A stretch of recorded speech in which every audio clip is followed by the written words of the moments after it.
Before we introduce the speakers tonight, I first want to take a moment to acknowledge that wherever you're calling in from, and as we saw as people were signing in, we have people calling on from all different states and a couple different countries. So wherever you are on Indigenous land, and we recommend getting to know whose land you're on. And so both at MOHAI and where I'm currently sitting in the U District, not at MOHAI, I am on the lands of the historic and contemporary lands and waters of the Duwamish, Suquamish, and Coast Salish people, who were forcefully displaced, but whose endurance we honor with deep respect and gratitude for their stewardship of this place. As part of MOHAI's mission to be a catalyst in the community, we support calls for federal recognition of the Duwamish tribe. We also call for Black Lives Matter and also support for our Asian community amidst the rise of anti-Asian violence. As a history museum, we have the rich resources of the past to guide us and help us to understand the present. By examining history together, we can learn from where we have been and imagine, and even more than imagine, work towards a better future. And that's what this program is about, is people coming together, working for a better future, working to stand up against people trying to take rights away. So with that, this program, it's been produced in partnership with the Northwest Lesbian and Gay History Project, and with an amazing organizing committee that I have enjoyed working with so much over, I think it's been 9 months or something like that. It's been a wonderful development process of really digging into this history and figuring out who can best tell these stories and how to, as we were saying earlier, bring out history that doesn't get told enough. So a huge thank you to the organizing committee, Larry Knopp, Ruth Pettis, and Jan Denali, who've put this all together. And so I want to give a little information about each of the members. So Larry Knopp, who's on camera now, hi Larry, is a professor emeritus of geography from the University of Washington, Tacoma, and a member of the Northwest Lesbian and Gay History Project Steering Committee. He's a native Seattleite who is a bright-eyed 21-year-old during the Initiative 13 campaign, which was crucial to his own coming out as a gay man. He was deeply involved in the Seattle Committee Against 13, also known as SCAT, as a volunteer and occasional spokesperson. So thank you so much for all your help planning this. And now I'm going to turn it over to Ruth, who is going to tell us more about the Northwest Lesbian and Gay History Project. And Ruth Pettis manages oral history collecting for the Northwest Lesbian and Gay History Project, and most of their 80+ interviews, oh my goodness, with LGBT people and allies are now housed at UW's Special Collections. Ruth edited many of them for Mosaic 1 Life Stories, which was published in 2002. And during the Initiative 13 campaign, she volunteered for Watts, the Women Against 13's media committee, and participated in canvassing. So I'm going to let you take us away.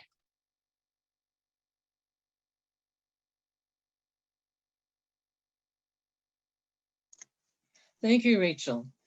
Good evening, all. I am a 74-year-old white woman with long hair, and that last feature is a result of the pandemic due to my reluctance to go to great clips for the last 18 months. So try to picture me, if you can, in my default pixie cut. Larry Knopp and I are here from the Northwest Lesbian and Gay History Project. You may also know us as the History Museum Project. When we were founded in 1994, several of the organizers were pursuing degrees in the museum studies field, and they developed an exhibit display that became our Uber narrative, if you will, called Claiming Space.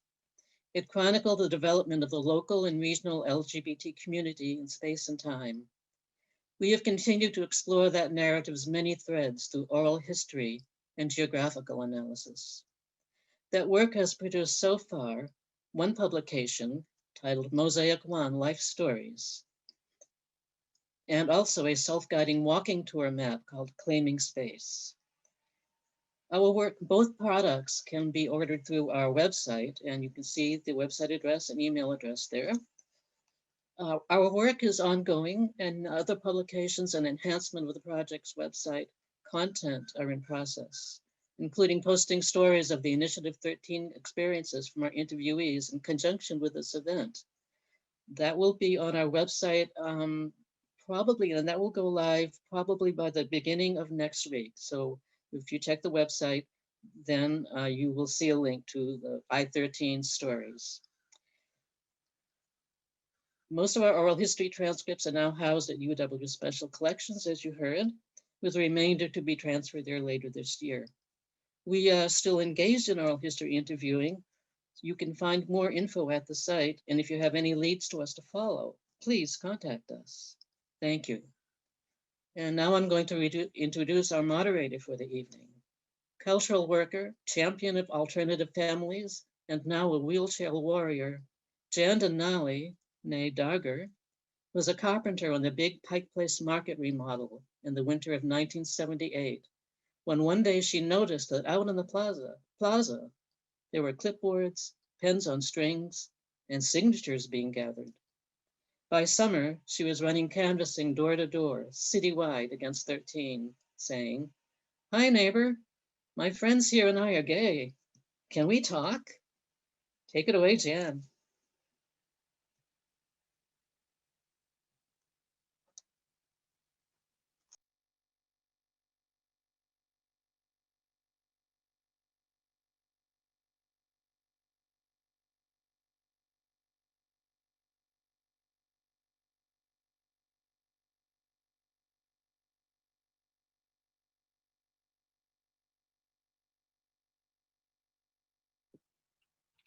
Hello, hello, hello, anybody there? So glad to be here with you all. I can't see any of you, but I think you're out there. I can see a slide of Smiley Hilaire and Karen Rudolph, so that's a magnificent thing right there. Yes, my name is Jan Denali. I am a 72-year-old cis female, mixed white background, brown hair pulled back, glasses with a beautiful red cloth behind me. I'm going to introduce you to the 4 live panelists we're going to share the evening with tonight, and they're going to come on, they're going to turn their cameras on, and you're going to see them. Rachel, this, I don't know, maybe it's just the computer that I'm on, but you know, all the live pictures are just over on the side and only the slides are very big. Is that just the way I'm configured here? That's the way it looks. Okay. Okay. All right. My panelists tonight are, we have Patty Kunitsugu. Please bring your camera forward, Patty. There she is. And Jerry is with her. Hello, hello. We have Dennis Raymond. I feel like a quiz show host or something. Come on aboard, Dennis. Are you there? Yes, I'm here. There you are. Hi, Dennis. And Karen Rudolph. Hi, Karen. And Cherry Johnson, last but not least. Hi, Cherry. So these 4 people are going to share live with you. And in between their segments, we have a few slides to show you, including some labor organizing that happened during Initiative 13, the Women Against 13's theater group. We have a little bit about Janie Meyerding and Betty Johanna's action. I saw that Janie is here with us tonight. That's great. Rest in peace, Betty. So the first section we're going to do, let's see. Oh, I also want to make a welcome to the people in the audience. I think that we have 4 different kinds of audience members. We have what we're calling the alums of Initiative 13. I know you're well represented tonight, and that's really great. It's really great to have you here. We also have friends of 13, and we're really happy to have you here, people who were around at the time or familiar with it. We have a group of students that are here, so welcome. You may not know very much about this subject at all, but we're glad that you came, and we're really happy to share our information with you. And then there's members of MOHAI that are seasoned History Cafe people. And I'm sure many of you used to go to the History Cafe when it was live and have made the transition to doing it Zoom. I have loved Zoom during the pandemic, I have to say, though I also have to say that while I'm extremely excited about this program, I'm also a little bit nervous. This is a new thing to be moderating this situation. And I think it'll get a little bit easier as the evening goes on. I'm disoriented that I can't see anyone, but that will evolve. So moving ahead. So as we were talking to alums about this program, alums and activists of No 113 about their experiences, many people, virtually everybody, remembered Smiley. Virtually everybody remembered Larry Anderson, a tall African-American man. Larry's partner, Ken Sanchez, his partner then and his partner now, they send greetings to you. So even as memories bubbled up for many people over many months, we could not remember very many people of color who were in and around the Office Against 13. And this question became very central to our work for a while, and troubling, actually.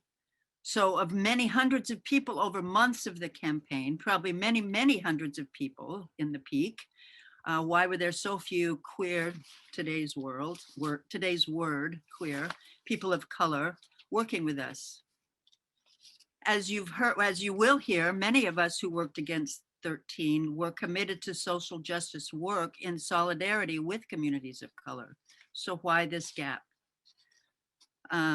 I spoke with many people on this subject, and my friend and neighbor, Yvonne Williams, who is African-American and a relatively new Seattleite, shared with me that if an organization does not have an anti-racist position fighting against white supremacy, why would a person of color join?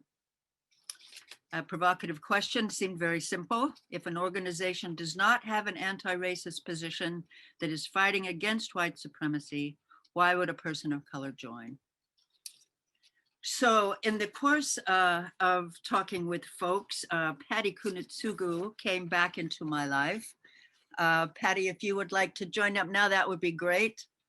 And she and I did our pre-apprentice trades training together. That's where we met. And then we fell out of touch for many years. But Patty, bless her heart, is willing to come on and talk about her experience during Initiative 13, what it was like to be a person of color around Seattle during that time period and coming forward. Patty also has a great story to tell us of family solidarity, which is one of the sub-themes of this presentation. So thank you for coming, Patty, and I'm going to read the introduction that you gave me, but first I have to find you here so that I can see you. There you are. Hi, Patty. Hello. Hi, Jerry. Hi. So Patty, a Japanese-American lesbian who was born in Seattle, raised in the Central District and Beacon Hill. Her parents' families, who were interned in the camps during World War II, shared their experiences with her. Their stories drove her to be an activist for equality her entire life. Thank you really a lot for being here with us, Patty. And you're going to tell us about the yard sign. Yeah, but first I would like to start off by recognizing the BIPOC people of color at this event. And I want to introduce two of my very good friends, Elisa Gonzalez. She's the one from Texas. Elisa, do you want to turn your camera on and say hi? And Jan already introduced me. That I was, I'm Patty Kunitsugu, Japanese American. I'm 68, a lesbian. My pronouns are she, her, them, and was a carpenter. Jan and I took some training together as carpenters, and I'm from Seattle. So Elisa, do you want to just say hi and who you are? Oh, She went away again. I just want to add a little bit to the history aspect and how I got to know PK and about the group that she started, which ended up being really pivotal for me in my political awareness. But I had gotten fired from a job because they had a dress code. Women had to wear skirts. They couldn't be mid-length skirts. And I went into work on one day with a pantsuit and got fired for that. And so I had to look for another job and happened to get hired with the Summer Youth Employment Program. PK was working at that program. We got to be friends, and the rest is history. But she started the group Lesbians of Color. And that was just an excellent group. We ended up with some really good material from the transcripts of those meetings. Thank you, Elisa. Thank you for being here, Lisa. And I'd like to introduce Megami Sumitani. Hi, everyone. Yeah, I'm Megumi Sumitani. Let's see. I am very, very happy to be here and support Patty today. I want to have say some words afterwards. So I'll save it for after that. But I just want to say hi. Thank you for Right being now. here. Thank you for being here. Thank you. Thank you for coming. And I would ask the people of color, if you're comfortable, could you identify yourself in the chat? And I don't know if the audience is allowed to speak or not, but I purposely am doing that to make sure that I recognize the BIPOC people who are here. And I really appreciate your presence at this event. And I'm going to go into a little bit more about that. And also I would like to introduce Jerry, who's been my spouse for 43 years, if you can believe that. And Jerry, do you want to? Hi, I'm Jerry Gale, and I'm from New Jersey, and I'm a cis Jewish lesbian. And you probably need to know that I'm also a vegetarian and a poet. Thank you. So Jan and I was sharing this story with Jan, and actually in 1978 is when Jerry and I had gotten together, and everybody has to meet my family. They lived right on Beacon Avenue for, almost, I don't know, 55 years. And so Jerry and I went over to visit because we go see them like almost once a week or so. So we drove up, and I'm going to let Jerry tell part of the story. So we drive up minding our own business, and there is an Initiative 13 sign that No. PK's no on Initiative 13 that PK's mother, Mitzi Kunitsuku, put in the front yard, and we were just blown away. The thing with her family, my family disowned me when I came out, but her family was super supportive. But we didn't really talk a lot about being gay. And so it was just so amazing to see that sign, because everyone in their Japanese American community drove by that house. I mean, that house was known in the community. So she was just being really supportive of her daughter. It was amazing. Yeah. And, the Japanese community then and still now are pretty conservative. And my mom and dad didn't say anything about that. And my mom was big in the community, and same with my father. So people were coming in and out. And I said, wow, Mom, you're going to have that sign right in your front yard, and people are going to, your friends are coming over and they may ask you about it. And she says, yeah, well, it's wrong. So that was a wonderful thing to see and a great surprise. And as Jan mentioned, I grew up in the Central District in Beacon Hill, and I was part of the Japanese American community, and so much that my uncle and aunt and my dad's mother lived upstairs. He had a little 4 apartment building on 14th and Terrace. And next door was my uncle and aunt and my cousin. And on Madison Street, was my aunt and her husband. And probably a lot of people have heard of redlining, which happened across, the whole country.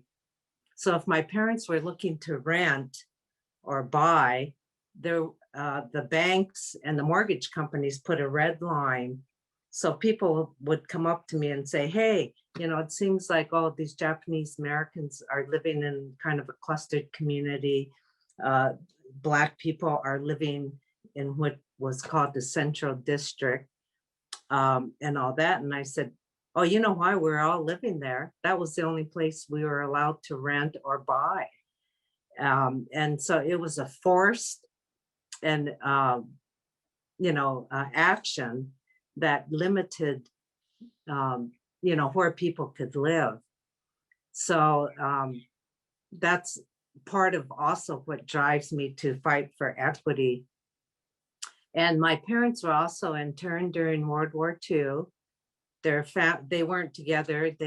Their families were interned, and they told us they were unlike a lot of Japanese American families who some of them did not like to talk about it. My parents weren't like that. So I remember sitting in front of the fireplace with my sister and brother, and my mom would be telling us stories about the camps. And listening to that, it made me so angry, and which also made me develop distrust of white people. And later I realized they were telling us this so they could prepare us to deal with the racism they knew we were going to face in the bigger world. So I'm grateful to them for having done that. And in communities of color, especially, in the 70s, being gay was not accepted. And at that time, it was illegal to be gay. So what do you do? And this is where the intersectionality for myself is being Japanese American, a woman, a senior, being a lesbian. So I was caught between many worlds, none of which embraced me. So I felt lost. I felt kind of disowned, and I wasn't sure where to go. But I did, find Capitol Hill, and there was a lot of things going on. And most of the political groups were the majority white people, in my opinion, who had, white privilege, didn't have to deal with the other isms. And I just did not feel part of them.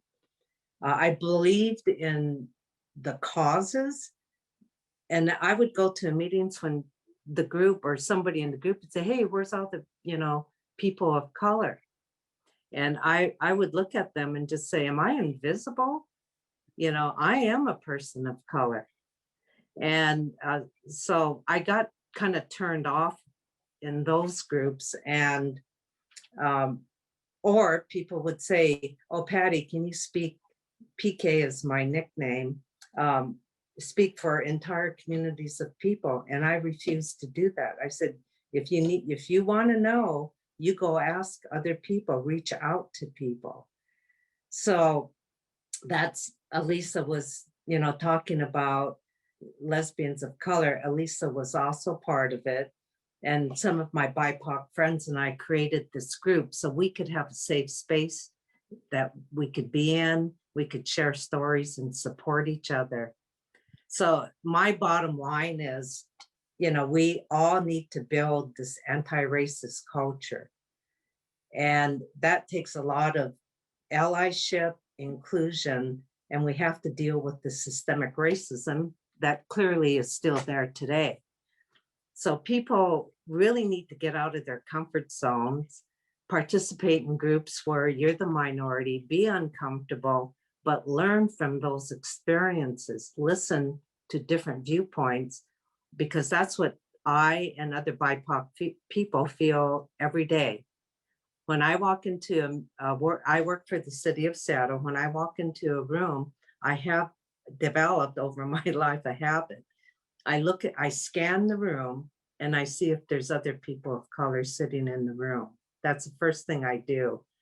And it's partly because I want to feel, how much do I need my guard up? And that's the city of Seattle, which is pretty open. So allyship to me is being uncomfortable. But you have to be willing to look at your own internal biases and racism and own it, deal with it. And that's how we're going to, build this allyship and get more people involved with stuff. And I think that, you could join, support, take actions to support different BIPOC groups. There's many of them. And I'll give an example of how you take action. It's actually pretty easy. If you interrupt Asian hate and you take action to stop the hate, you have to intervene. You have to put yourself on the line to help somebody, because Asians alone will not be able to stop this. It's huge. And we get blamed for the virus. They don't care if I'm Japanese American or Chinese or Filipino. And, it really needs to be stopped, and people are getting hurt.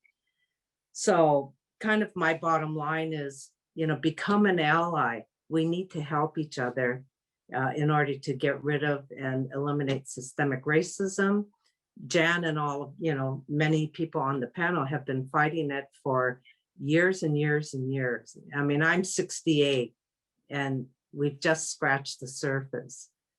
So I'm people. so glad.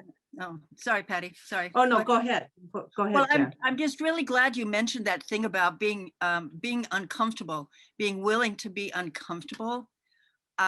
There was a news story the other day about, there's so many terrible legislative things that are going on against people of color, voter suppression, against trans people. It's just a really difficult time right now. But one of the things in Texas was that a legislation to forbid the teaching of slavery, because the fear was that the poor white students were going to be uncomfortable to listen to this subject. It's a perfect example of how important it is to be willing to be uncomfortable. It's important to be uncomfortable on these subjects and learn about it. Yeah, I agree. And, a lot of people, if you look at BLM, which I support, 2 of the 3 Black women who started it, Alicia and Patrice, built a worldwide, protest and movement. And they're addressing intersectionality and supporting BIPOC and LGBTQA people.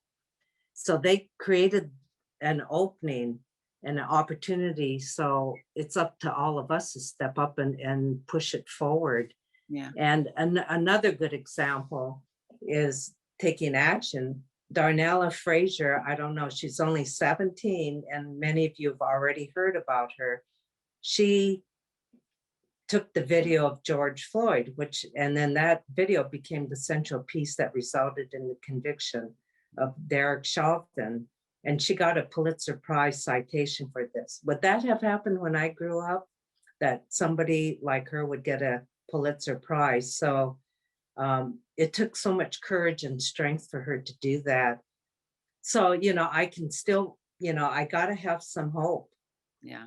That things have changed and will continue to change. So and we're determined. Yeah, having the Asian Black sister as vice president, I never thought that would ever happen.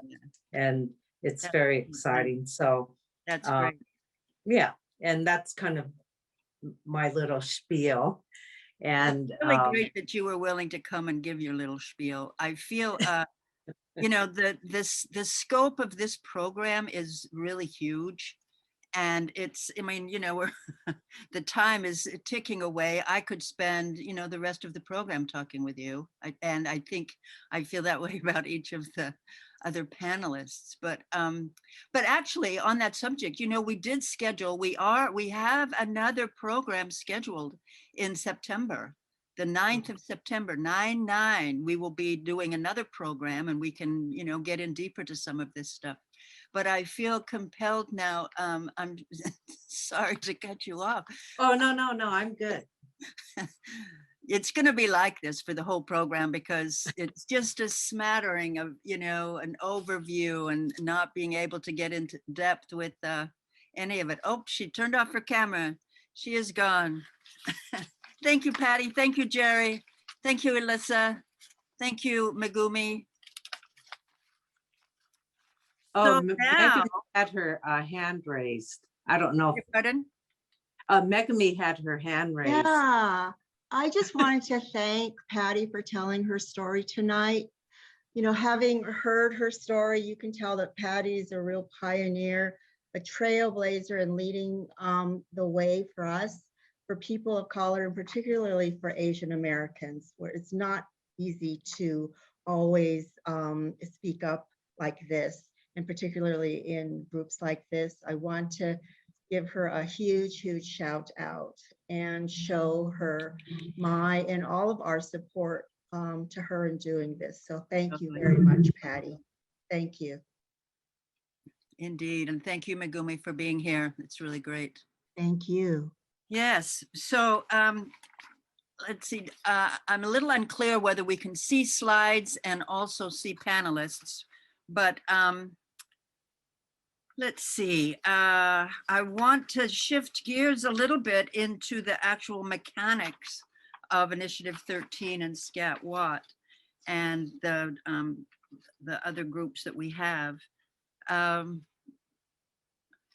So I'm going to read a little thing and then we'll have Dennis and Karen come on. So the cultural change, which was the Stonewall Uprising, began in the early AM of June 28, 1969 in Greenwich Village, New York City. It went on for many days. We call out to Marsha P. Johnson and Sylvia Rivera, two gender nonconforming women of color whose defiance shaped the event. In the following decade, activists around the country succeeded in getting sexual orientation included in anti-discrimination ordinances for fair employment and open housing in 5 cities around the country: Miami-Dade County, Wichita, Kansas, St. Paul, Minnesota, Eugene, Oregon, and Seattle, Washington. The backlash started against those protective ordinances in Miami with a Christian right organization called Save Our Children. The spokesperson was Anita Bryant, you may remember. She was also the spokesperson for the Florida Orange Commission, which made for great lampooning in the increasingly feisty LGBT communities around the country. The Christian right was also organizing. 4 of the 5 cities who had protective ordinances had elections in May of 1978 to remove the sexual orientation from the list of protected groups. Our side lost in each of 4 cities. In Seattle, our election was in November 1978, and we won resoundingly. What made the difference? No doubt we were collectively fired up by the losses in the sister cities. That's one thing. And now you're going to be hearing some of the activities that a wide range of creative and varied people did in response to the threat in Seattle. Can we get Karen and Dennis to come on board? Hi, you guys. Hello. Hi. So we are not attempting here to cover all the 13 efforts. I need to acknowledge that there was a conservative group in Seattle called Citizens to Retain Fair Employment. There are several accounts of their efforts, but this one is focused on 3 organizations: SCAT, Seattle Committee Against 13, WAT, Women Against 13, and Karen and Dennis are representatives from those groups. And Cherry is a representative of People of Faith Against 13. So we're really happy to have all 3 of you here. The biggest grassroots progressive anti-13 organization was actually a coalition called SCAT Watt, Seattle Committee Against 13 and Women Against 13. The relationship between these 2 organizations is one of the most powerful and fascinating parts of No on 13, in my opinion.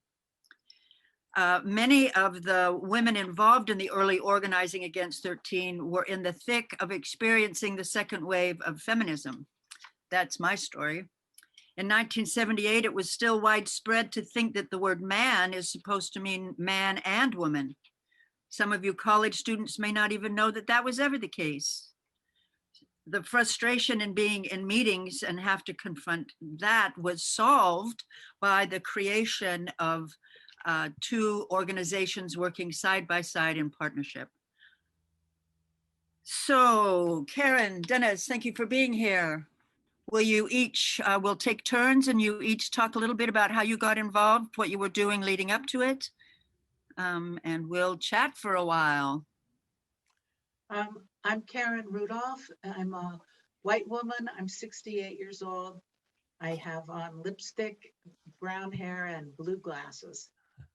I didn't read your bio. Do you want me to read your bio? I'm happy to. No, it's okay. Are you sure? I taught women's studies at University of Washington. I had been a student there in women's studies. And so came out of that. The women's movement came out probably in about 1975. And I was in an organization called Leftist Lesbies, which there were a lot of students in that organization and community activists and people that were both. An incredible amount of knowledge and skills and talent. I mean, it was like the perfect place to go be an apprentice community activist and learn from people like Lois Thetford, you know, folks that had been in the anti-war movement, had run GI cafes, different things. And that's what I wanted to do with my life, was be an activist. Also, that group had a long, very powerful history of working with groups in Seattle and in the area that were people of color. We worked a lot with Native American groups on fishing rights struggles, on sterilization abuse, on religious freedom issues. And we were kind of foot soldiers in those. Also, a lot of us had worked with El Centro de la Raza, the Urban League. So people in all those communities knew us because we showed up, you know, and supported their struggles when we were called on. On to you, Dennis. Hi, my name is Dennis Raymond. Thanks for being here. Thank you. I'm a 71-year-old white male, balding on top, gray hair, what's there, mustache, beard. And what else can I tell you about myself? Oh, mixed European ancestry. I just want to first of all say it's so great to see in the chat the names of so many people that we worked with in Initiative 13. Ronnie Gilboa, Jerry DeGreek, Lois, who has been a compatriot for many years, Lois Thetford.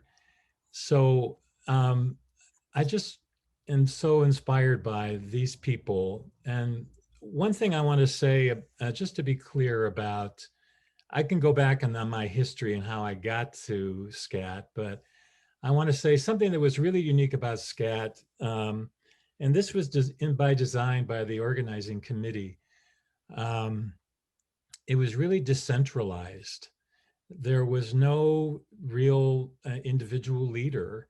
And that was so that the opposition could not take down any one individual. And in fact, this extended itself to the media efforts.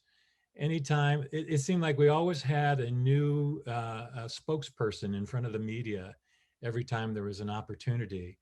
And this must have been confounding to Save Our Moral Ethics. They just couldn't figure out where is this moving target? Who are they? You know, in many ways, my experience, first of all, I came out when I was 21 years old, and that was in 1971, unbelievably. I came out in Detroit, and my experience was that the people that, that I stood on their shoulders were a community of people, of multiracial people in Detroit who were really, in many ways, they were, among them were trans people and street people. It was really an inspiring experience for someone that was raised as a middle-class guy. And in 1973, I moved to Seattle. But by when the Anita, as Jan had mentioned, when the Anita Bryant thing happened around 1977, in my recollection, the Washington Coalition of Sexual Minorities formed as a way to anticipate any kind of backlash that would come from that campaign that was emanating out of Florida. And in fact, it was taking root with the station manager at Cairo TV here in Seattle. Lloyd His name Clooney. was, that's right. Lloyd Clooney was extremely outspoken in his nightly editorials about gay, lesbian people. And this, in many ways, was fueling that whole effort on the part of the two police officers, Estes, and sorry, what was the name of the other one? Falk. Falk. Yes, how could I forget? So the Washington Coalition, which was really formed as a group of men and women, had really responded to this by doing rallies and demonstrations outside of Cairo. I want to mention, I told this to Karen the other day, I was watching Cairo TV, and they are now the official TV sponsor of the Pride events for this year. So they've come a long way as well. But we would demonstrate in front of in front of Cairo, surround the entire city block, in fact. But when the initiative effort started with Save Our Moral Ethics, it was really, that was the beginning. That was the beginning. It was born out of the Washington's Coalition of Sexual Minorities to form Seattle Committee Against 13. I will never forget, there was debate about what to call ourselves. We threw around in a meeting different names, and finally came up with Seattle Committee Against 13. Finally, someone put it together as an acronym, SCAT. And I remember Joan Kurtz in the meeting, she scratched her head and said, well, why don't we just call ourselves shit? But we did it. We called it SCAT. We thought it was outrageous enough just to name ourselves that. And Karen, I want to make this more of a dialogue too, because Karen and I, we are longtime friends, and we discussed what were some of the three. We came down to three elements that were really integral to the success of the SCAT Walk campaign. Karen, do you want to take it over from here? The first one, which has served me well the rest of my life, was you have to remember that every place in the country that it had gay protection for housing and employment, when it got put on the ballot, gay people lost. We lost. It didn't matter how liberal this town was, they always lost. So we were basically looking at, this is an impossible battle. Odds are we're going to lose. And so it was like, if we're going to lose anyway, how can we use this as a stepping stone to eventual liberation? And we decided, okay, we're going to use this to educate people. We can get on TV, we can get on the radio, we can get in the newspapers, we can go door to door. Go door to door, have individual conversations. So we're going to do that. We're going to educate people. So even if we lose, we still have educated people. And we used that same tactic later on when I was fighting against a Native American death penalty case in Walla Walla. The odds were really against us, and we decided, well, we're going to fight anyway. We're going to stand up and fight and educate as many people as we can about Native rights and prisoner rights. So that was a big thing, was we decided we're going to use it to educate people. And really, that was, as Karen said, that approach was what distinguished us from CREFI, which was the Charlie Bryden group, which emphasized in many ways privacy.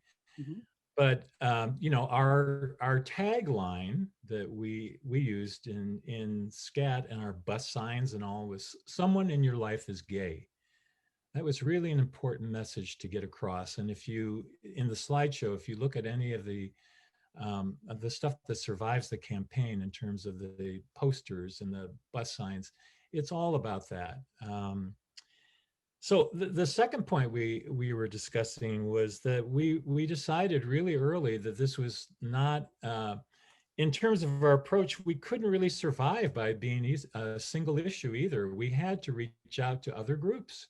We had to reach out to other important struggles and align with them too. And this included pro-choice. We had to reach out to the Black community. We had to reach out to Hispanic, women's, Native community. Now, we may not have been the best in order to bring those people into the community, but we were really trying. We were making their effort. We had an awareness that this was something we had to do. It was a largely white group of people, that's for sure. We were also, we were working with the Freedom Socialist Party, which had much better representation of people of color, of course. So that was the other piece. And then the third thing that we talked about, and Karen, I'm going to punt this back over to you, is just the coming together of men and women. I might add that at that time, there was, in 1977, within the gay community, there was really a lot of thinking about separation. You know, one of the efforts that we had with the Washington Coalition of Sexual Minorities was we picketed a gay bar on Capitol Hill that used to promote, had a sign out front that said Men's Night. Now, Men's Night was 7 nights a week. And we realized that, you know, of course, this was against the law in Seattle.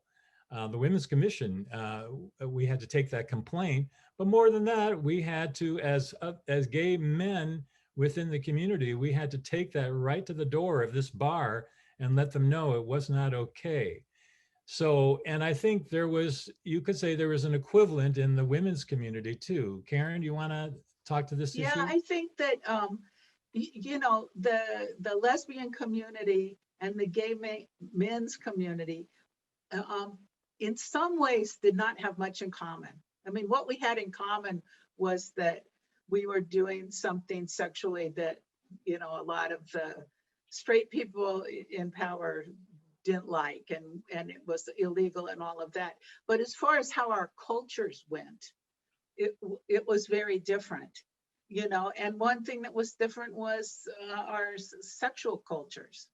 You know, women didn't tend to, well, I don't want to go through the long list of things that gay men do,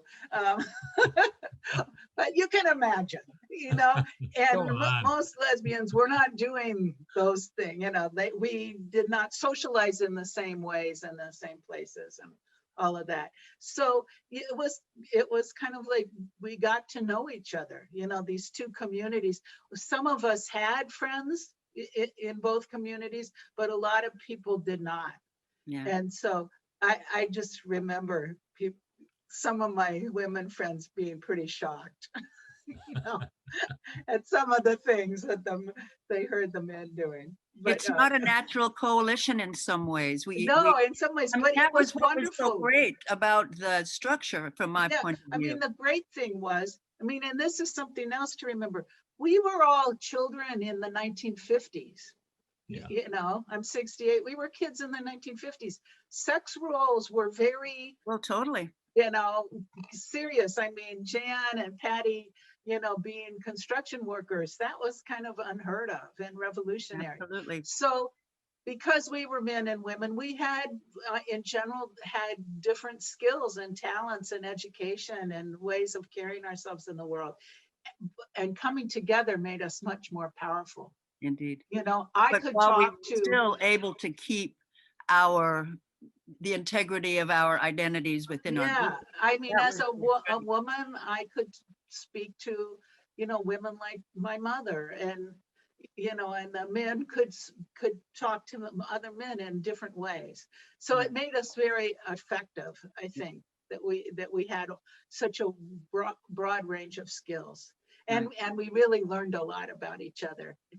I think, you know, it then became part of, you know, a few years later when the AIDS epidemic hit, and so many lesbian women, you know, helped take care of gay men who were, you know, AIDS victims, that I don't know if that would have happened in the same way if the communities hadn't been fighting these kind of struggles around the country.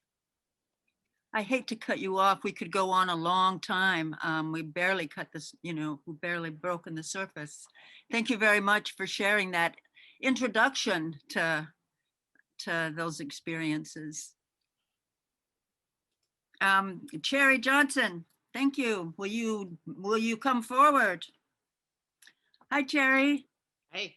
Cherry Johnson is a poet, activist, advocate who was Seattle's Lesbian Resource Center co-director during Initiative 13. As an AIDS social worker, she spent over 2 decades at Belle-Boucher House.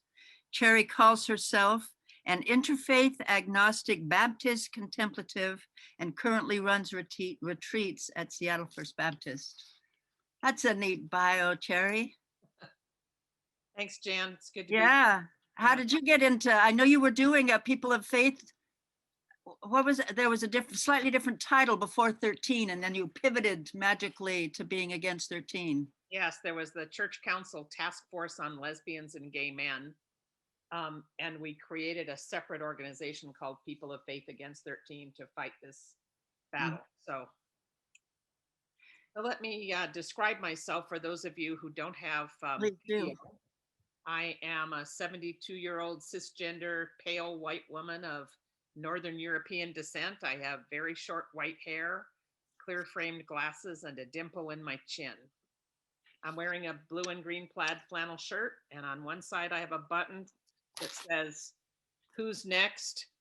No on 13," and on the other one, a button of a pink triangle on a black background with a woman's symbol that says 13 with a line through it. So in 1978, as Jan said, I was the co-director of Seattle's Lesbian Resource Center, and I was on the board of the Dorian Group and the Church Council of Greater Seattle. And I chaired the task force on lesbians and gay men of the Church Council at a time when the far right and even the mainstream of Christian communities led campaigns against ordinances protecting LGBT rights across the country. I was in a somewhat unique position to be interacting with people across the strategic spectrum in the work to defeat Initiative 13. Because of my work with the Dorian Group, I was there when Charlie Bryden formed Citizens to Retain Fair Employment. I was not directly involved with that group, but I was in the know about their work. Many of my friends and women active at the Lesbian Resource Center were involved with Women Against 13, and I was very jealous watching them do street theater while I was out talking at churches. But we were all needed in our own ways. So I was directly involved with the formation of an organization, as I said, called People of Faith Against 13. And we provided a speakers bureau to churches and synagogues in the area. We also sponsored an interfaith prayer service. We had a pray-in at Volunteer Park one weekend, and we recruited religious leaders and people of faith from many traditions to lend their names to a full-page spread in the Seattle Times the Sunday prior to the vote. All of this was an effort to get the word out to people involved in faith communities that it was okay to be against this initiative, because gay wasn't spoken much in religious communities in those days.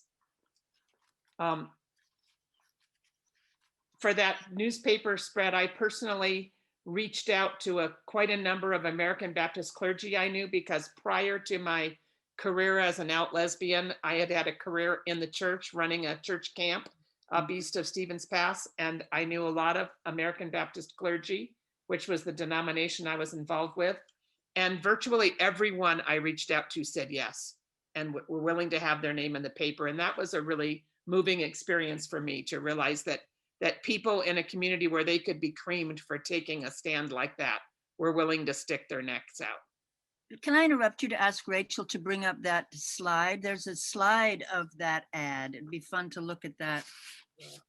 Is that easy to do? You can keep talking while it comes up. Sure. That's the labor one. Yeah. We're out of order, but that's okay. That's all right. Yeah, no, there we go. There we go. Yeah. So I also spoke to quite a number of communities of faith about the initiative. When we went out and spoke in communities of faith, usually we had a pastor who came with us, who was at that point a closeted lesbian, who was there to speak to biblical issues, although all of us were able to do that. We had a woman who later worked for many years with Seattle Counseling Service named Arlene Nelson, who had a gay son and a lesbian daughter, and she came as a parent to speak. And then there was, I was the token lesbian, and a man named Mark Dion was the token gay man. So we spoke to a large number of communities of faith about the initiative, a process which involved not only countering the usual homophobic myths of the era, but also countering misguided biblical interpretations. And one of the most common of these, to give you an example, was everybody wanted to raise their hand and ask about, well, what about Sodom and Gomorrah? This was, most of the folks who asked this couldn't have told you that biblical story, but they knew that somehow it said that being gay wasn't okay. Mm-hmm. But the actual story is horrifying. So, this angel shows up in Sodom. Lot says, come on and stay at my house. And so the angel does, after some coaxing. And then it says that the men of Sodom come out to the house and demand that Lot send the angel out, that we may know him. And that's what it all hinges on. The word know is interpreted by the homophobic crowd as meaning we want to have sex with this angel. Basically, what we want to do is rape the angel to show the angel, that he is of low degree like a woman, and therefore to put us in a position of power over this angel. But what Lot said to the men of Sodom was, no, I can't send out the angel to you, but I'll give you my 2 virgin daughters. It's a horrifying story. And this is something that we would go out in the churches and they'd say, well, what about Sodom? And we could say, look, let me read you this line about sending out the 2 virgin daughters. What do you do with that piece of the story? And most people had no clue it was even in there. And some people got defensive, but for a lot of people, those kinds of confrontations were a game changer. So for this work going out into the faith community and forming this organization called People of Faith Against 13, which was a separate organization from the church council. It was not a church council organization, although it was a lot of the same players. For having done this, the president director of the church council, Bill Cate, and I were named in a lawsuit against the church council. Mm-hmm. So in addition, during that era, I co-created a program where people from any of the anti-13 organizations could come to receive training on strategies for public speaking gigs. And I personally spoke in dozens of schools and civic organizations, usually in concert with a gay man during that time. Mm-hmm. A couple of really memorable speaking engagements I had. One was at Seattle First Baptist Church, where I publicly came out at that point to a large number of people who had known me from years prior when I had worked for the denomination. And that church went on to become a national leader of open and affirming congregations. And I'm currently the retreat coordinator for that church. But in 1978, that church was still grappling. There were people who were right on board, anti-13 all the way, and there were people who still horrified by hearing the word gay said out loud.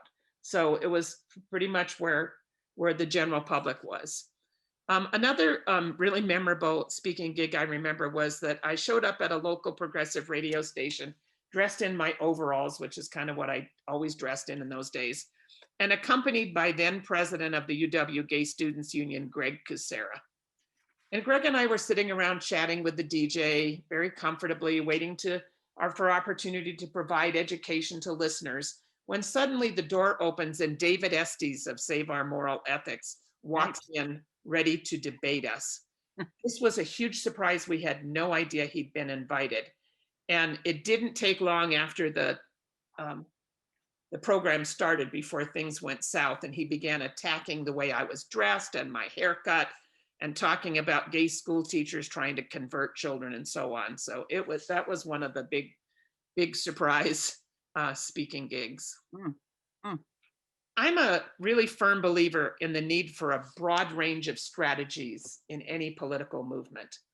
My early thinking about this was informed by a process theologian by the name of John Cobb, a community organizer named Saul Alinsky, and a radical lesbian feminist named Charlotte Bunch. And my experience of Initiative 13 only reinforced that belief that it's when we respect one another's methods rather than insisting that any of us has the one true way, and when we carefully consider the long-term impacts of our strategies, and when we identify the important moments to collaborate across strategic lines, that this is when we're most likely to be successful in reaching our common goals. That's great. There were also some other things I want to mention that I learned from the I-13 experience and which continue to inform me today. The first one is not to expect BIPOC communities to jump onto a bandwagon created and run by white folks. Exactly, that's what we learned, yes. Yeah. People of Faith Against 13 had no Black members, despite the large number of Black communities of faith in town. This was a big mistake. We reached out to the Black clergy group regarding the events that we were holding, but we would have been a lot more successful had we included them when we created the organization, instead of asking them to support it after the fact. The second thing I learned is don't waste time with infighting. I got a lot of flack during 13 from friends and others for working with CRIFI at all, for working with men at all, for working with religious folks at all. There was a term at the time at least in the lesbian community, part of the lesbian community, called bliss bunnies. Bliss bunnies were people who had any involvement in spirituality, which was considered to take time away from the really important political fights of the day. And I was a bliss bunny because I was involved with the communities of faith education. How easy it is to put each other down, like you were saying. It really is. I watched CRIFI folks call the SCAT organizers the crazies on the hill. And I was privy to equally ugly name calling going in the other direction. I do want to say to Karen and Dennis and repeat what they said, that the way that SCAT and WAT work together, I wasn't hearing women saying, so much of why are we working with men? Because that was such a successful collaboration and a model for the future. Yeah. So I think that the vast array of tactics and philosophies utilized by our different groups meant that we collectively reached a much larger audience than any group could have done by ourselves. Mm-hmm. I think some of that had to do with the fact that no one was trying to call the shots for everyone. From my point of view, people were encouraged to follow their communities, their skills, their interests, the theater group, for example, or the sports arenas, or wherever people were involved, and do their own creativity, do their own thing. Absolutely. Yeah, really powerful. Another thing I learned is that when doing publication on political issues, it's important to speak to people in a language they understand. So all of us knew how to speak heterosexual. So no matter what organization we were in, if we were going out and doing public education, we grew up in heterosexual households, heterosexual communities of faith, heterosexual schools. We knew how to speak heterosexual. So that wasn't an issue. But in terms of speaking to communities of faith, I learned how incredibly important it is. So even for me, who could speak Baptist really well, I didn't know how to speak Mormon. I didn't know how to speak Church of God. And you'd think, well, that's all the same, but it isn't. You know, me going into a synagogue, for instance, it didn't make sense to go into a synagogue as a Christian trained person and think that I had a whole lot to offer. So luckily we did have some Jewish members of our speakers bureau, so that when we're invited to a synagogue, you know, I could go in as more of an expert on the legal issues involved in the initiative, but it was really important that there would be a Reformed Jewish person involved in speaking to a Reformed Jewish audience. So that's another piece that I found important. Another is, while it's young people, I firmly believe, who have the energy to go the distance in these kinds of battles, and certainly in those days we were all young, inclusion of elders is critical. It was the elders supporting people of faith against 13 who gave us the economic resources and the encouragement to keep going when we were exhausted or broke. And finally, I learned that you never know where you're going to find allies. So keep the faith. That's great, Cherry. Thank you. That's really great. Thank you for that. Again, we could keep going for a long time. I feel we have 15 minutes left till I think the Zoom ends. So I'm going to thank you for your time and hope that we can catch up and go deeper another time. For sure. Rachel, can we do the theater group thing? The little video clip. There they are. Should we start by saying we are 3 members of a group of about 12, 15? Let me just start and then Just start, Carol. can you edit it? This is a video clip you're listening to, people. Watt held a meeting to discuss how to combat Initiative 13. And from that group, there were about 12 or 15 of us women deciding to start a guerrilla theater group. Some of us had experience, but most not. And this was very personal to us. It was 1978. We wanted to reach that audience who said, I don't know any lesbians. It has nothing to do with me. We wanted to have fun. We wanted to educate. We called friends, relatives, anybody we knew, and announced that we were gay. We thought we would change the world and have an exciting time doing it. So we wrote a musical play called There's Something Strange About My Daughter. Chris. So when we created the play, we created sets. We practiced learning how to be actors, actresses. The play was out there saying a daughter coming out to her mother and what then happened in the dialogue that occurred between the two of them. And another part of the play was someone coming out to friends, coworkers at work. We wanted to be very explicit in coming out. We had enough people to have 2 complete theater groups so that we could present the play in many places. We did 30 to 40 performances. They were on the street, in front of movie lines of people who were captured and couldn't move because they were waiting to buy their tickets. We did it at community centers, nursing homes, schools. We did it in some places where when we presented the play and people realized what the play was about, some of them left because they didn't want their children to hear what we were talking about. Karen? Okay. And we had such fun, and we defeated Initiative 13. which empowered all of us. And so we continued with politics, with political theater. Again, street theater, community theater, we went all over, and we became the Freedom of Information Act. And we did plays about Iran-Contra, we did plays about oil, we did plays about anything we wanted to.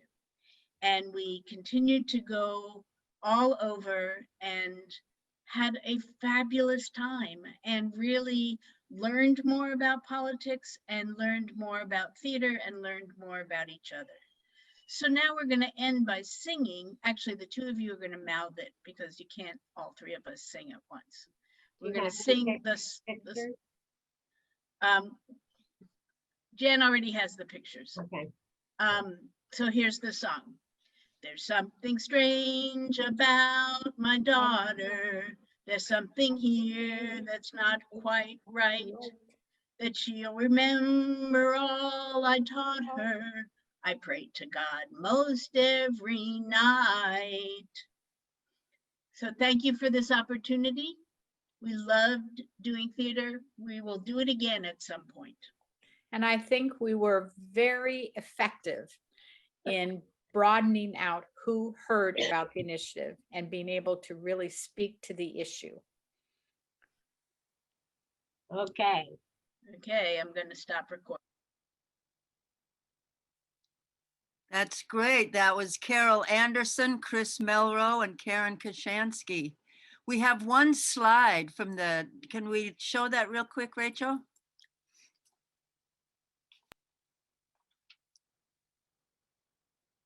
There it is. There it is. So there's the mother on the left, Chris Melro, having just heard that her daughter, Annie McCaffrey, on the right, is a lesbian. So we are in the situation of not having very much time left. If there are questions, Rachel, can you put those in the chat? And in the meantime, there are two more things that I do want to highlight. There was some really strong, from Women Against 13, some strong organizing in the labor community. And we have two slides that show the range of labor unions. There, yep, there's the one. So this is 20 labor unions who, with the vote of their membership, a presentation in their meeting and a vote of their membership, supported the No on 13 efforts. This is Karen Strand and Barbara Shaman who did this work. And there's one more letter from the Postal Workers Union. I'm moved by these because I don't know if you can really see the next slide from the Postal Workers Union, but the president of the union, you know, talks at length about the meeting that occurred where his membership talked about the issue and decided to take a vote in support of LGTB, what we call now LGTB, to vote no on 13. That kind of support is I'm really moved by it. And I don't know if you can see this. You probably can't see this. Yeah, Terry. I just want to say, while this slide is up here, that one of the things for younger members of the audience might not realize, so we're going back to 1978. There's no computers, right? So you'd put together something like this. Somebody sat and typed it. Well, I know. And look at this. Look at this, Terry. Off. I know, exactly. No, look at this. Look at this. This is from a phone book.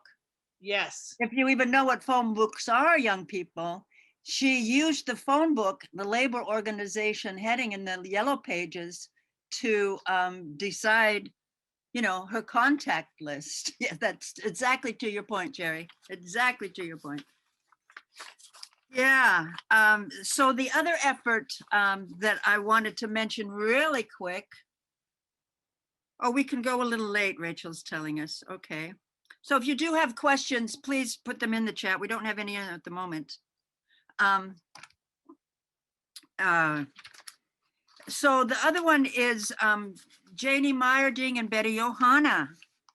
Janie is with us actually on this call. Betty Johanna, rest in peace. Ronnie, her longtime partner, Gilboa, is here. But people who are alums of Initiative 13 and who are friends of No One 13 will understand the reference. Janie and Betty were the ones that went into the office of the other side, Save Our Moral Ethics office, and poured blood, files of blood on the files. This happened in June. Our election was in November, and this action happened. It was an independent action, not part of any organization. And at the time that it happened, of course, you can imagine the organizations were thrown into surprise. I remember it very clearly. And everybody had their reactions about, was it a good idea, not a good idea? And Betty and Janie spent 18 days, if I have it right, in jail for that action. Janie is a prolific and wonderful writer and has a lot of stuff that you can be in touch with in the resource list. Larry put together a beautiful resource list that will come to you in the email you will get from having been at this program.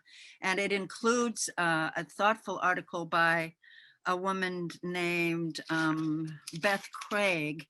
It's a lengthy article about the whole No One 13 effort that especially features, though, Janie and Betty's action coming out of their pacifist discipline and what it meant to have shown the impact of their lives on their lives by this initiative. And the thing that moves me, one of the things that moves me, I'm moved by this whole thing, but one of the things that moved me is like Patty's story about her mother knowing to get a yard sign in the yard in support of her daughter. I didn't realize that was when you first met Patty's family, Jerry. So that was new information. But so like Patty's mom, Janie's mom, Esther Meyerding, I knew Esther Meyerding at the American Friends Service Committee, which was a foundational place in my political formation. I met Esther there, and Esther took me under her wing a little bit. It was a magnificent thing. And I found out at Esther's funeral service that Esther went with her daughter Janie to the Save Our Moral Ethics office, the other side's office, to case the joint and find out the layout of the place so that when this action took place, they would know what they were doing. Janie's mother went with her to the office to case the joint for this action. That blew my mind in terms of family support. So that's one of the themes we wanted to highlight in this program.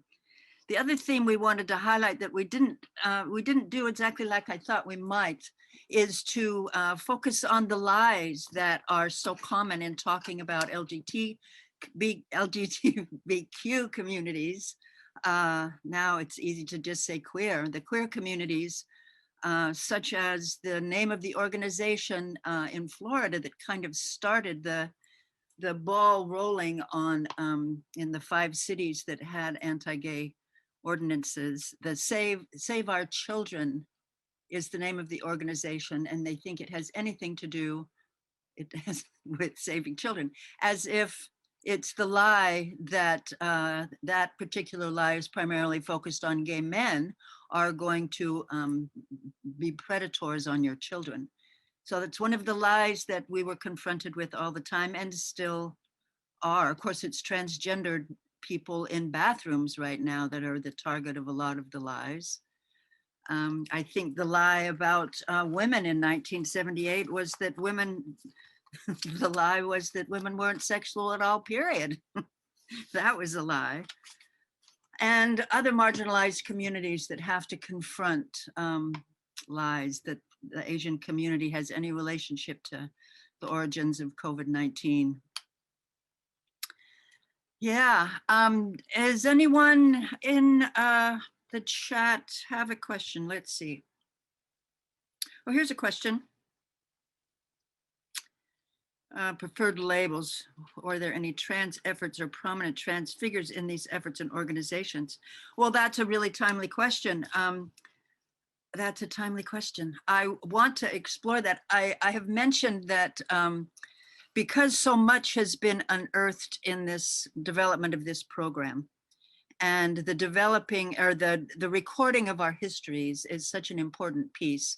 Those of us alums from 13, you know, you can tell that we love talking about the work and how important it is to provide shoulders for the people coming after us to stand on, the progressive LGBT people in the future, to be able to look back to this time and be able to know what we did in our proud representations of ourselves, educating the people around us. So that's part of the reason we're doing this second program, and I'm really hoping to focus on trans issues more. It's yeah, so that's a hope for the September program. In terms of Initiative 13, there were trans, you know, the Imperial Court was supportive. The terminology is difficult. Oh, Karen is typing an answer.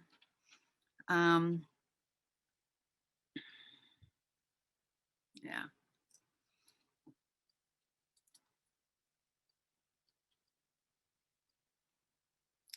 Here's a comment.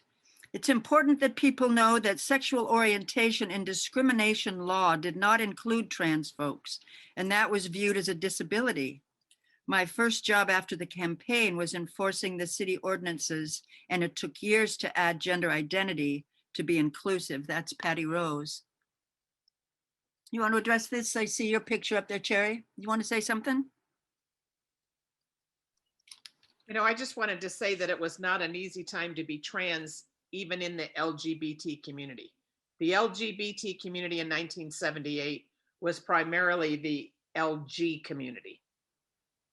And it was a tough time to be trans, even amongst people who one would think would be natural friends. And in terms of public education, what I encountered a lot was that people were so confused about what the difference was between gay and trans. And I mean, it was just, it was a mountain to climb doing that kind of education. And it was a tough time to be out and be trans. I do know a couple of trans women who were involved at the time, but. What role did they play in the campaign? You know, my recollection had to do with showing up for events, you know, that kind of, not like being primary, not going out and saying, I'm a trans woman and here's my experience. So not as much of a coming out role as I saw lesbians and gay men doing, but in the organizations, yes. I think it's really important to not assume that butch lesbians, people like Smiley Hilaire, was not a trans man. She would have never claimed to have been male. No one was suggesting that. I was very close friends with her. So I think, and I knew people who were drag queens. Yes. And they did not identify as trans women. So I think it's important that we don't, look back. I'm not talking about the people you're mentioning, Sherry. Yeah. But that we don't look back and relabel people in ways that they would never have labeled themselves. Absolutely. Agreed. And labels are fluid, you know, cross-dressing, transvestite, you know, how people used, how they self-identified. And of course, I think we can all say the point is we get to self-identify. Right. And what if non-binary had been an option for us back then? And gender non-conforming. Yes. I mean, Patty and I and the tradesman, we were seriously gender non-conforming. Seriously.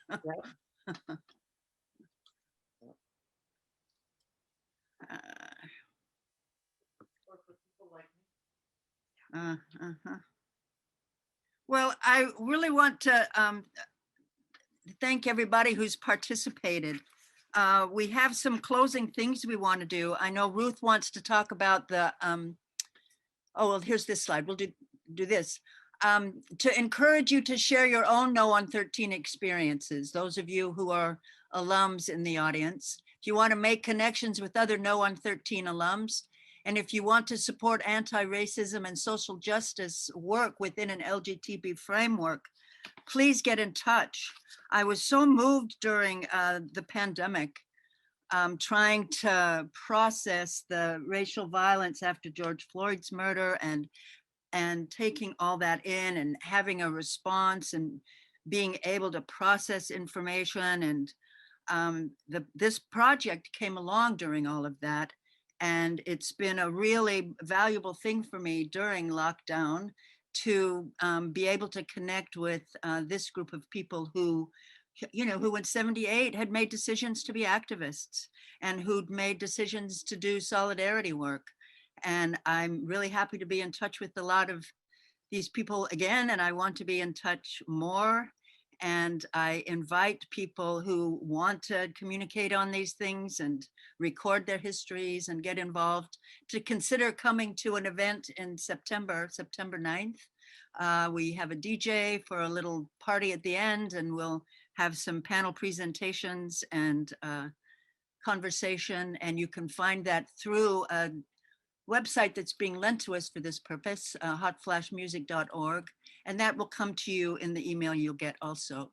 So thank you very much. I just am moved by this project. I'm moved by being with all of you. I'm moved by the MOHAI staff, and our organizing committee was amazing. Everybody I talked to in the development of this program was amazing. So thank you, everyone. And I'm going to turn it back to Ruth because she has some closing stuff about the work in collecting histories that the History Project has been doing for so long and doing such a stellar job with.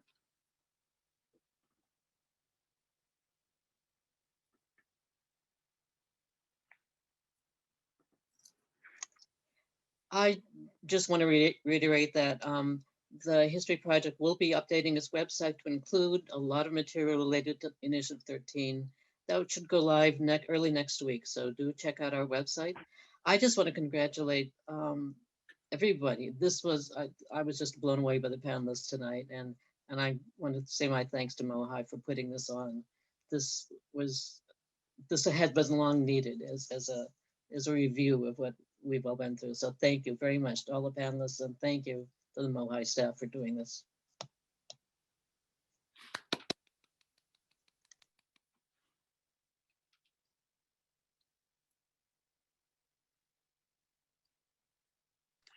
I just want to give a huge thank you to everyone. Can we have everyone who spoke tonight turn your camera back on so everyone can clap for you? Even if you can't hear it, or maybe put in the chat. I'm already seeing in the chat that there's a lot of really positive comments and memories and connections happening. So thank you all, Patty and Dennis and Cherry and Karen. Is everybody back on? Yes, for sharing, and such a big thank you to Jan for doing the moderating, and for Larry and Ruth for all the organizing behind the scenes work. We're so incredibly fortunate to have gotten to work together, and very excited to see what happens at your next event in September, and to keep watching out. We'll put a link in the chat too for the updates going up on the Northwest Gay and Lesbian History Project's website. So if you want to dig into this history even further, there's going to be all sorts of resources that will be added soon so that you can continue the journey to learning more.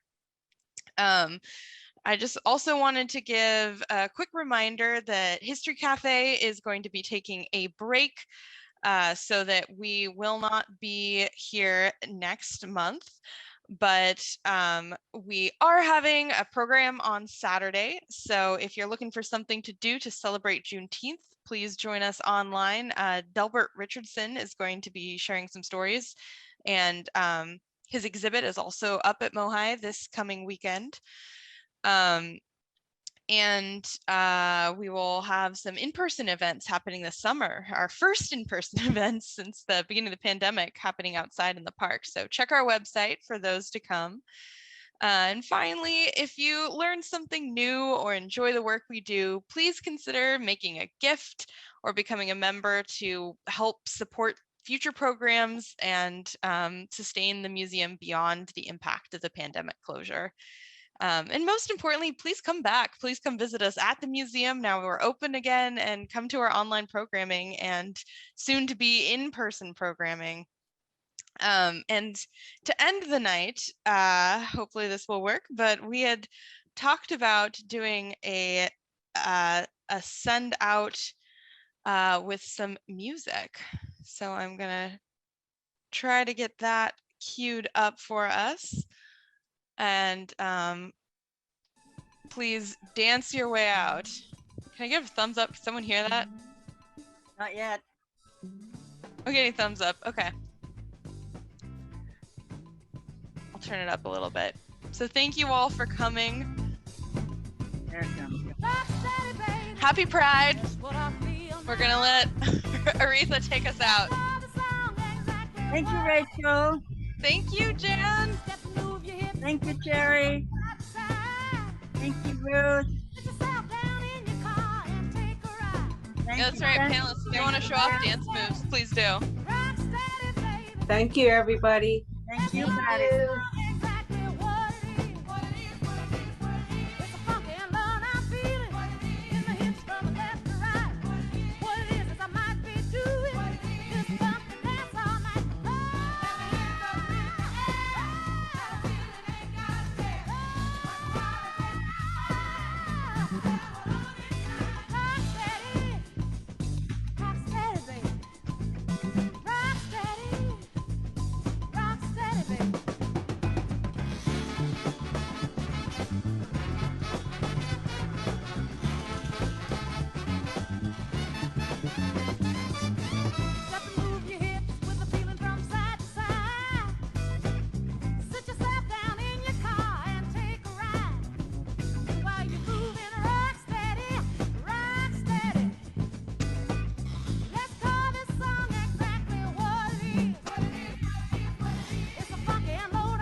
Good night, everyone.